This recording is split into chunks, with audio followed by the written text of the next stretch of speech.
distinguished ladies and gentlemen, it is with utmost admiration that I introduce to you all Prime Minister Samdech Thipadei HUN MANET, who joined us today at the ASEAN Business and Investment Summit 2023. We will hear from the Prime Minister on how ASEAN can support businesses and maintain peace and prosperity together in this region, two of the most important values of our society. With that, it is my great honor to hand the stage over to His Excellency to welcome us with his thought. Dear Prime Minister, please.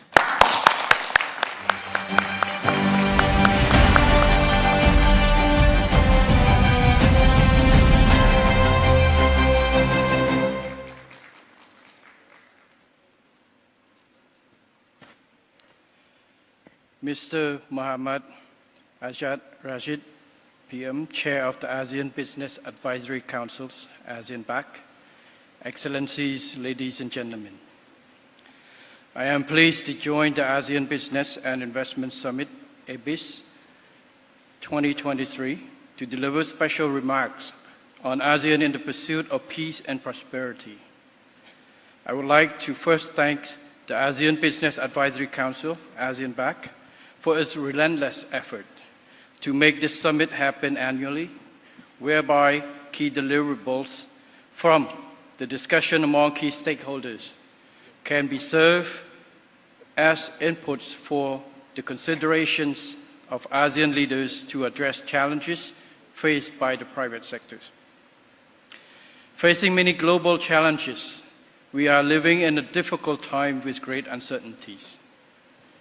Geopolitical rivalry between major powers is tightening, causing constant changes in regional and global economy and trade, and putting greater pressure on peace, security, and prosperity for ASEAN as a whole. The ongoing Ukraine war, in particular, has caused tremendous destructions to the Ukrainian people.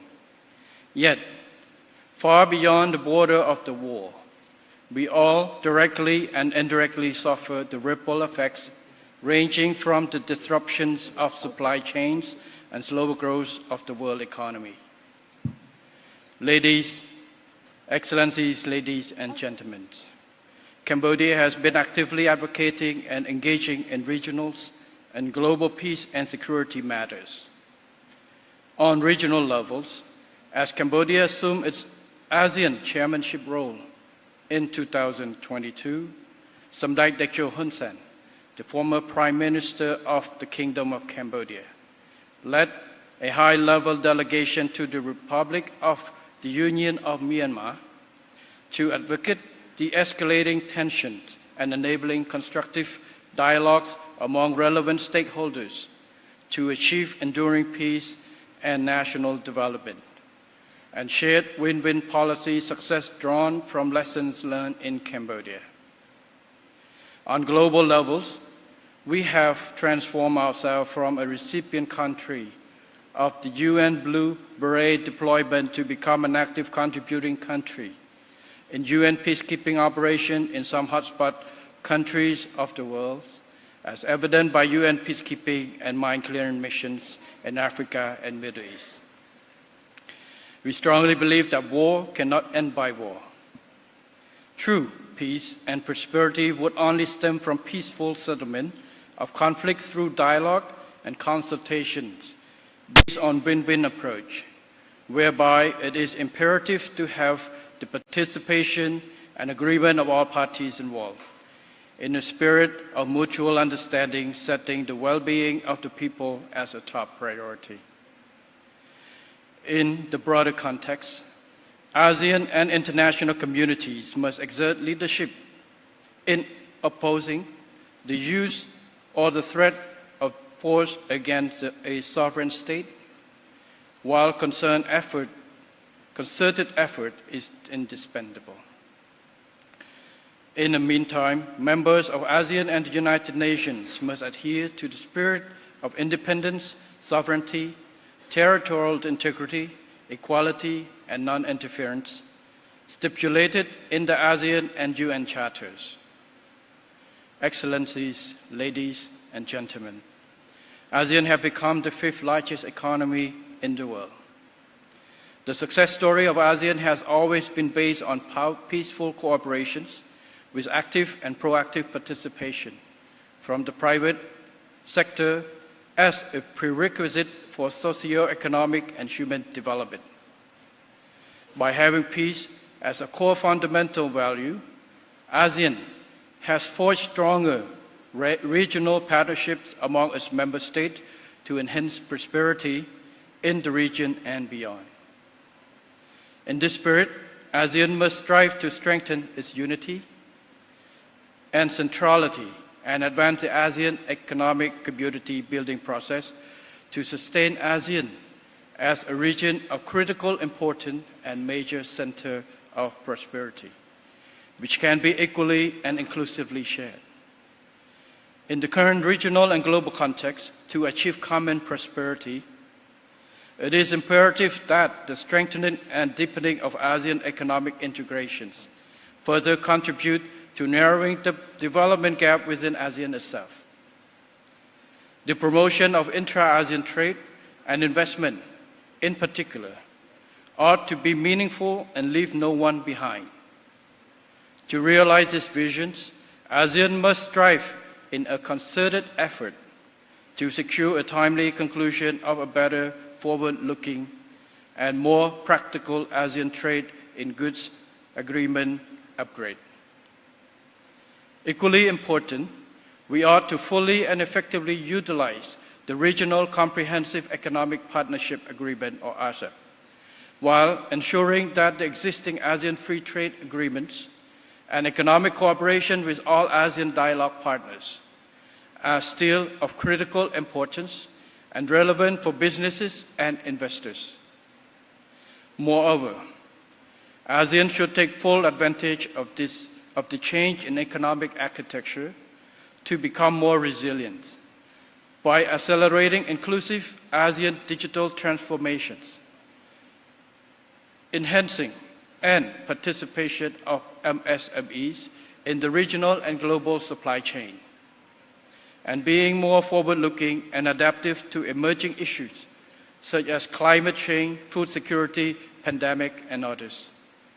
Ladies, Excellencies, ladies and gentlemen, Cambodia attaches crucial importance to peace, political stability, and security. From a country marked by decades of wars, Cambodia has been enjoying peace, and through peace has graduated into the lower middle income country status, having sustained its economic growth of 7% per annum. Cambodia therefore holds true that peace, political stability, and security are the prerequisites and core establishment for socio-economic and human development, without which basic rights and freedom of the people cannot be protected, much less prosperity and development. As I assume the premiership in this 7th term, the royal government of Cambodia has recently launched a new national overarching strategy called the Pentagon Strategy. The overall strategic mission is to safeguard and nurture hard-gained peace and to accelerate national development to achieve the milestones of becoming a high-income country by 2050. This strategy has set out 5 strategic pentagons, including 1. Human capital development, 2.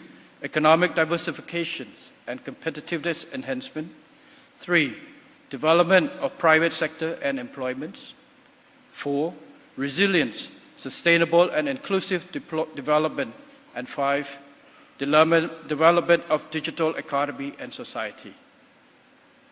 Taking this opportunity, I would like to emphasize the importance the royal government plays an essential role of private sector in contributions to Cambodia's remarkable prosperity.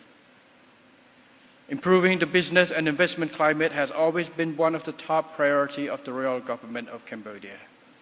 For instance, to promote business and investment with sufficient incentive, protection predictability, and opportunities, the royal government has adopted the law on investment and the law on public-private partnership, together with free trade agreements and bilateral and multilateral cooperations. Excellencies, ladies and gentlemen, as the new Prime Minister of Cambodia, I would like to assure you that Cambodia continues to be committed to the multilateral system, rule-based, international order, and principle of non-interference in order to protect and promote peace both at home and in the world.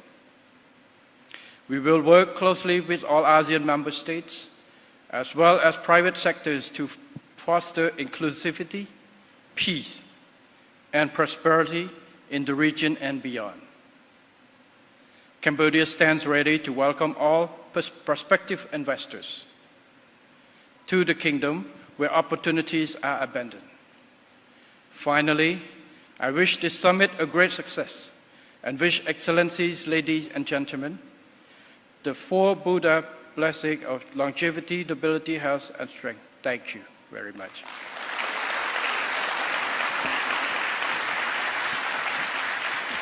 Thank you. The Prime Minister of the Kingdom of Cambodia, His Excellency Samdech Moha Borvor Thipadei HUN MANET.